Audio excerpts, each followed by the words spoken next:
The ballroom fell silent when Lady Eleanor Whitmore entered. She wore a simple ivory gown, sewn by her own hands. There were no diamonds at her throat, no fashionable feathers in her hair, and no wealthy family standing proudly behind her. Her aunt, Lady Beatrice, looked her over with a cold smile. "Honestly, Eleanor," she whispered loudly enough for several ladies nearby to hear, "no gentleman will ever want you if you continue dressing like a village schoolmistress." A few guests laughed. Eleanor lowered her eyes. She had heard those words before. Since her parents' death, she had lived under her aunt's roof, treated more like a servant than a niece. Beatrice constantly reminded her that she had no fortune, no influential relatives, and no beauty that could attract a titled husband. "You must accept reality," her aunt continued. "Girls like you do not marry dukes. They marry old widowers, if they are lucky." Eleanor forced a smile. "Perhaps I would rather marry for kindness than a title." Her aunt laughed. "Kindness? My dear, kindness does not pay for silk." Before Eleanor could answer, the musicians began another waltz. Across the room stood the Duke of Ashbourne. Julian Ashbourne was 32, wealthy, powerful, and famous for being impossible to impress. Women competed desperately for his attention, but he rarely danced and almost never smiled. That evening, however, he had noticed Eleanor. Not because of her gown. Because of the way she had helped an elderly servant who had dropped a tray. While everyone else stepped around the broken glass, Eleanor knelt beside the frightened woman. "Are you hurt?" The servant shook her head. "No, my lady." "Then don't worry. I'll help you clean this." Julian watched from across the ballroom. He had seen hundreds of beautiful women. He had rarely seen someone beautiful in character. Later that evening, Eleanor escaped onto the terrace. She stood beneath the moonlight, trying not to cry. "You shouldn't let her words wound you." Eleanor turned. The Duke stood behind her. "Your Grace." "Julian, if we are alone." She smiled nervously. "I couldn't possibly." "Then I suppose I'll have to convince you." She laughed softly. It was the first time that evening she had laughed sincerely. They talked for nearly an hour. Julian discovered that Eleanor loved books, horses, gardening, and old folk songs. She discovered that beneath his stern reputation was a man who secretly fed stray dogs and remembered the names of his servants. When the clock struck midnight, Eleanor finally returned inside. Her aunt immediately approached her. "Where have you been?" "Outside." "With whom?" Eleanor hesitated. "The Duke of Ashbourne." Beatrice's face changed. Then she burst into laughter.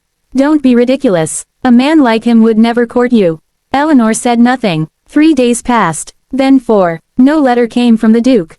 Eleanor began to believe her aunt had been right. Perhaps she had imagined their connection. But on the 5th night, Julian received terrible news.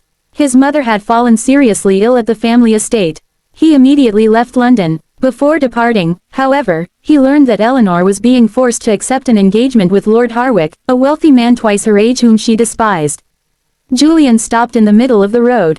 Turned the carriage around. His driver stared at him. "Your Grace, I am going back, but the estate is in the opposite direction." "I know." And so Julian mounted his fastest horse. He rode through the night. Rain soaked his coat. Mud covered his boots. The wind cut across his face. But he refused to stop. By dawn, he reached Eleanor's aunt's estate. The household was already preparing for breakfast when the front doors suddenly opened. Julian entered, exhausted but determined. Lady Beatrice nearly dropped her teacup. "Your Grace, I've come for Lady Eleanor." Beatrice stared at him. "She is upstairs." "Then please bring her down." A few minutes later Eleanor appeared. When she saw Julian, her eyes widened. "You rode here, all night." "Why?" He stepped toward her. "Because I heard you were being promised to another man." Eleanor's heart pounded. "My aunt says no gentleman would want me." Julian looked directly at Beatrice. "Your aunt is mistaken." Beatrice swallowed. Julian turned back to Eleanor. "I came to ask you something, and I would rather ask it in front of everyone." He took her hand. "Lady Eleanor Whitmore, I have known you only a short time. Yet in that short time, you have shown more grace, courage, and kindness than most people I have known for years." Eleanor's eyes filled with tears. "I don't have a fortune. I have enough for both of us. I don't have a grand family name. You have something better, a good heart. I am not beautiful like the ladies you usually meet." Julian smiled. "You are the most beautiful woman I have ever seen." Lady Beatrice stepped forward. "But Your Grace, surely you cannot be serious." Julian's expression hardened. "I have never been more serious." He faced Eleanor again. "I cannot promise that our life will always be easy. But I can promise that you will never again wonder whether you are wanted." Eleanor looked at him for a long moment. Then she smiled. Yes. The word was barely a whisper. Julian's face brightened. Yes, yes, Your Grace. He laughed softly and kissed her hand. Months later, Eleanor entered the cathedral wearing a simple white gown. This time, there were diamonds in her hair. But they were not what made her radiant. She walked toward Julian with confidence. Her aunt sat among the guests, silent and ashamed. When Eleanor reached the altar, Julian whispered, "You remember what she said?" Eleanor smiled. "That no gentleman would want me." Yes. She looked into his eyes. "I suppose she was right."